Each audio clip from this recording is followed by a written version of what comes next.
अस्थायीका कुरा सबैका कुरा भए स्थायी शिक्षकका कुरा भएनन् भनेर केही गुनासो सुनेकोमा यहाँहरूलाई म जोड्न चाहन्छु।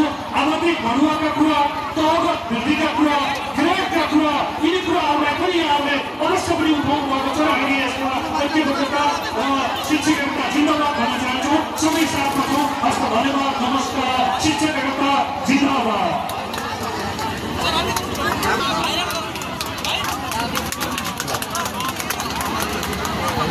धन्यवाद सर। यसपछि आफ्नो ऐक्यबद्धता प्रकट गरिदिन हुन नेपाल बुद्धिजीवी सङ्गठनका वरिष्ठ उपाध्यक्ष आदरणीय नीलकण्ठ तिवारीलाई हार्दिक अभिनन्दन। आन्दोलनकारी शिक्षक नेतागण, शिक्षक महासंघसँग आगत सम्पूर्ण शिक्षक मित्रहरू र न्यायको लागि देखि मागबाट आउनुभएका सम्पूर्ण शिक्षक मित्रहरू, क्रान्तिकारी अभिभावक, आज तपाईँहरूले आफैले सामाजिक न्याय र सभ्यता पढाउने गुरुहरू सामाजिक न्याय र सभ्यता सरकारसँग खोज्दै देखि मागलाई सम्हाल्नु भएको छ।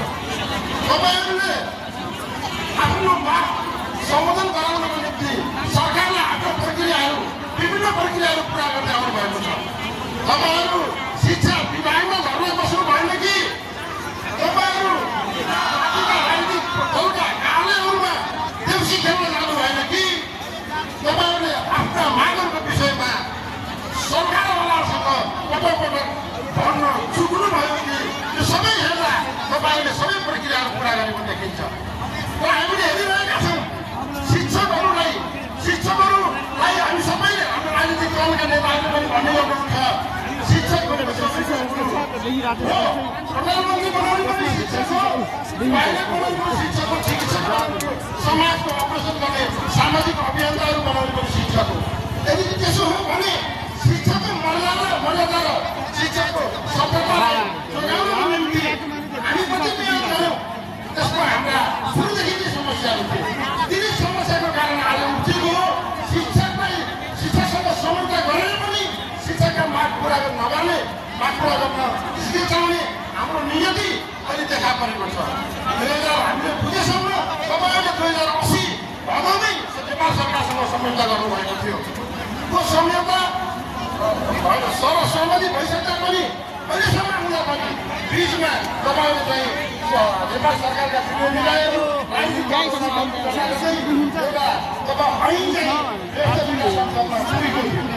त्यो ऐन पुगिसकेपछि पनि यसलाई ध्यान विद्यालय शिक्षकहरूलाई व्यवस्था गर्नु र खालि मनोपति कुरा गरेर शिक्षकहरूका मागलाई टाढा राख्न खोज्नु, सरकारको यो पछिल्लो नीतिलाई जवाब दिनुको निम्ति तपाईँहरू देशभरिबाट आउनुभएको छ। र हाम्रो नेपाल बुद्धिजीवी सङ्गठन, नेपालका तमाम देशका प्रसिद्ध बुद्धिजीवीहरूको सङ्गठन भएको नाताले तपाईँले जुन समुदायमूलक समाजको निर्माणको निम्ति, समाजको राज्य बढाउनको निम्ति, समाजको शिक्षा र सभ्यताको निम्ति तपाईँहरू जुन पहल गर्दै हुनुहुन्छ, तपाईँले प्रदर्शनमा पनि जस्तै पहल गरिरहनु भएको छ। त्यस कारण पनि हाम्रो आत्मीय एकता रहेको छ र तपाईँको आन्दोलन सभ्यताको सङ्गठन कायम गर्दछ। धन्यवाद। धन्यवाद सर। यसपछि आफ्नो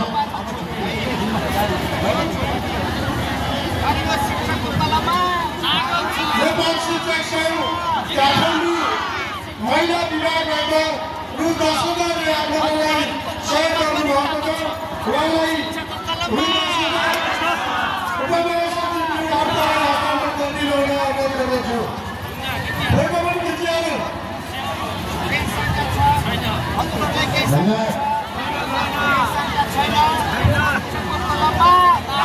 यसपछि आफ्नो ऐक्यबद्धता प्रकट गरिदिन हुन नेपाल पेशागत महासङ्घ नेपालका आदरणीय अध्यक्ष पूर्ण प्रसाद ढकालजीलाई हार्दिक अभिनन्दन।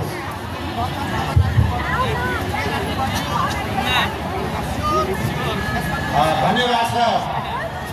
मदनराज जोशी, नेपाल शिक्षक महासङ्घका उपमहासचिव, जो आजको यो कार्यक्रम सञ्चालन गरिरहनु भएको छ। नेपाल शिक्षक महासङ्घ जिन्दाबाद। नेपाल शिक्षक महासङ्घ नेपाल जिन्दाबाद। नेपाल शिक्षक महासङ्घ जिन्दाबाद। धन्यवाद सबै संग्रामी साथीहरू। आज पूर्व मेचीको ताप्लेजुङबाट पश्चिम दार्चुलाबाट उपस्थित रहनुभएका साथीहरू, उत्तरको सोलोबाट दक्षिणको महोत्तरीबाट यो महत्त्वपूर्ण देशका लागि शिक्षालाई साँच्चै राम्रो गुणस्तरीय र प्रभावकारी बनाउने ढङ्गले उपस्थित रहनुभएका आदरणीय सबै शिक्षक गुरुहरूमा म पेसागत महासङ्घ नेपालको तर्फबाट र मेरो संस्थामा रहेका 26वटा यसमा शिक्षक, निजामती, सार्वजनिक प्रशासन, स्थानीय तह लगायत